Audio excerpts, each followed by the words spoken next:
हाँ भाई प्यारे बच्चों, ये 12वीं आर्ट्स का है। पॉलिटिकल साइंस का 5वां चैप्टर है, समकालीन दक्षिण एशिया। ठीक है भाई, तो अब इसके बारे में पढ़ेंगे। देखो भाई, आज विश्व राजनीति में दक्षिण एशिया की को महत्वपूर्ण स्थान प्रदान प्राप्त है। इसमें विश्व राजनीति में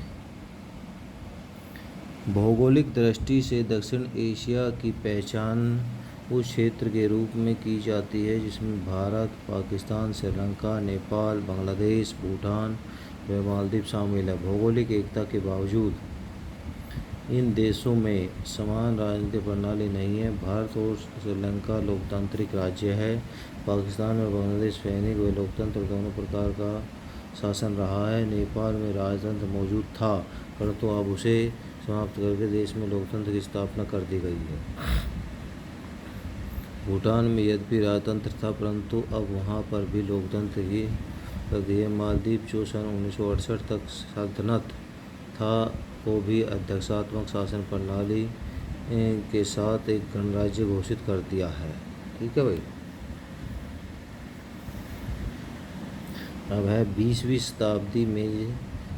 शताब्दी में जब पहले भारत और बाद में पाकिस्तान ने भी अपने आप को परमाणु संपन्न राष्ट्रों की श्रेणी में लाकर खड़ा कर लिया, तो इस क्षेत्र की ओर भी पूरे विश्व का ध्यान आकर्षित हुआ, क्योंकि इस क्षेत्र में एक तरफ परमाणु शक्ति संपन्न राष्ट्र है जो विश्व के अति निर्धन और अविकसित देश है। इनके अतिरिक्त इन देशों के बीच सीमा विवाद तथा कहीं पर नदियाँ के जल के बंटवारे आदि के विवाद चल रहे हैं। इसके अतिरिक्त विद्रोह, आतंकवाद, जातीय संघर्ष और संसाधन के बंटवारे को लेकर भी विवाद कायम है। इन कारणों से दक्षिण एशिया का क्षेत्र बड़ा संवेदनशील है और कई विशेषज्ञों का मानना है कि आज के विश्व में यह क्षेत्र सुरक्षा के लिहाज से खतरे की आशंका वाला है। मतलब जब परमाणु संपन्न देश भारत और पाकिस्तान है, तो विश्व का ध्यान भी इन समकालीन दक्षिण एशिया की तरफ हो गया है। दोनों ही राष्ट्र परमाणु शक्ति से संपन्न है, लेकिन जो छोटे देश हैं उनके पास कोई नहीं है, वे निर्धन व गरीब है। विश्व की अर्थव्यवस्था में महत्वपूर्ण भूमिका निभा सकते हैं। इस अध्याय में हम इन दक्षिण एशिया में घटने वाली घटना, संघर्ष, तनाव के साथ साथ इन देशों में के आपसी सहयोग के बारे में भी करेंगे। नेपाल में 2015 में नया लोकतांत्रिक संविधान लागू किया गया था। ठीक है भाई।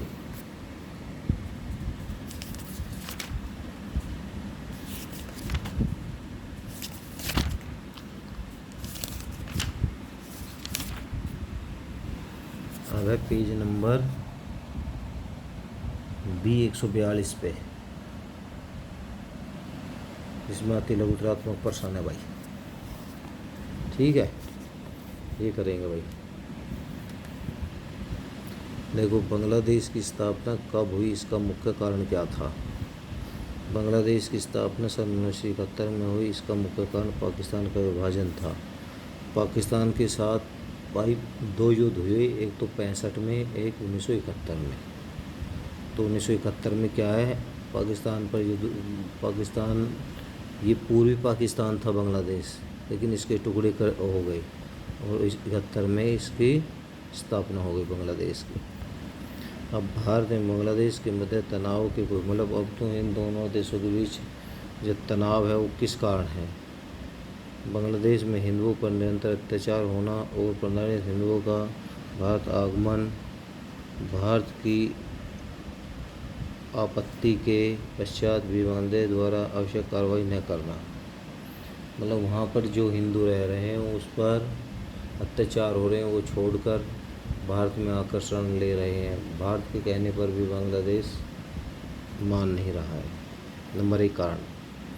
नंबर 2, बांग्लादेश द्वारा भारत में नशीली वस्तुओं का निरंतर तस्करी से लिप्त होना भी भारत के लिए एक बड़ी समस्या बनी हुई है। मतलब बांग्लादेश से मादक पदार्थ, ड्रग्स, कोकीन, अफीम, गांजा, ये सारे क्या है, बांग्लादेश से आते हैं। तो इस पर भारत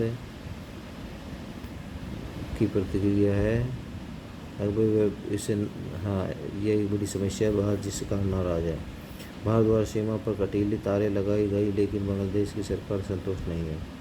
भारत ने अपनी सीमा पर कटीली तार लगाई लेकिन बांग्लादेश उस पर भी संतुष्ट नहीं है। पाकिस्तान की स्थापना कब हुई, इसका मुख्य कारण क्या था?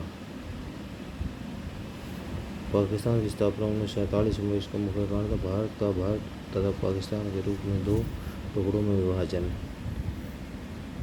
भारत के दो हिस्से में बट जाना, भारत और पाकिस्तान।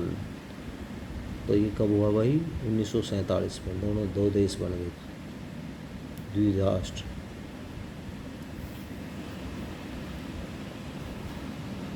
भारत तथा पाकिस्तान के बीच तनाव, भाई ये इम्पोर्टेंट क्वेश्चन है। ये 4 नंबर का भी आ सकता है और 2 नंबर का भी आ सकता है। पाकिस्तान द्वारा जम्मू कश्मीर के भारत के साथ विलय को स्वीकार न करना। मतलब ये कह रहा है कि भाई पाकिस्तान कह रहा है कि जम्मू कश्मीर को भारत में मिलाया नहीं जाएगा। एक तो तनाव का कारण ये है, ये उसको स्वीकार नहीं रहेगा। दूसरा, पाकिस्तान द्वारा आतंकवादियों को भारत विरोधी गतिविधियों के लिए प्रशिक्षण तथा सहायता देना। क्या है? प्रशिक्षण तथा सहायता देना। शिमला समझौता कब और किन देशों के बीच हुआ? शिमला समझौता 1972 में भारत और पाकिस्तान के बीच हुआ।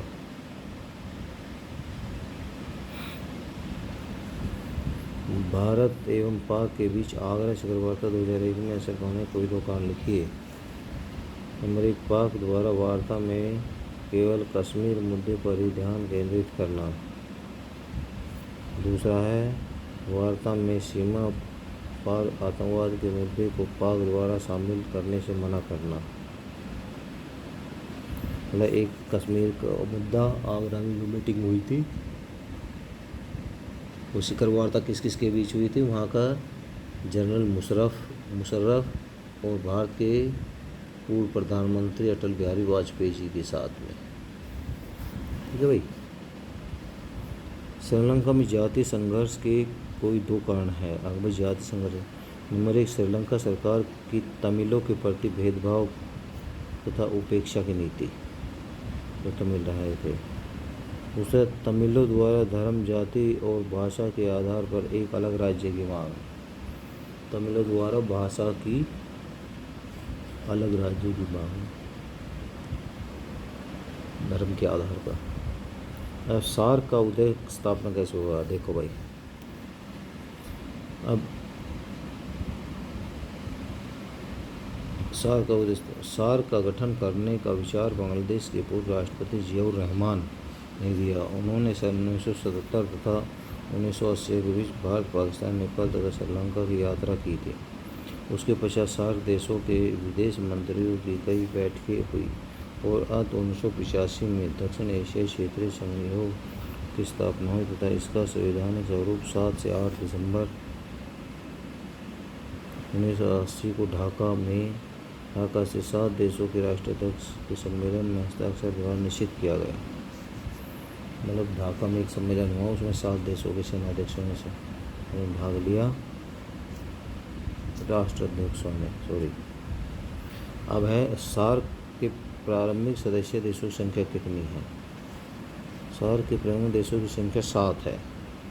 भारत, पाकिस्तान, भूटान, नेपाल, बांग्लादेश, मालदीव और श्रीलंका। अफगानिस्तान को सार्क का 8वां सदस्य देश कब बना? अफगानिस्तान 8वां 2007 में बना, 24 शिखर सम्मेलन में। ठीक है भाई। अब दक्षिण एशिया से क्या अभिप्राय है? आज विश्व राजनीति में दक्षिण एशिया का महत्वपूर्ण स्थान है। भौगोलिक दृष्टि से दक्षिण एशिया की पहचान क्षेत्र के रूप में की जाती है, जिसमें भारत, पाकिस्तान, श्रीलंका, नेपाल, बांग्लादेश, भूटान, मालदीव आदि। ठीक है भाई।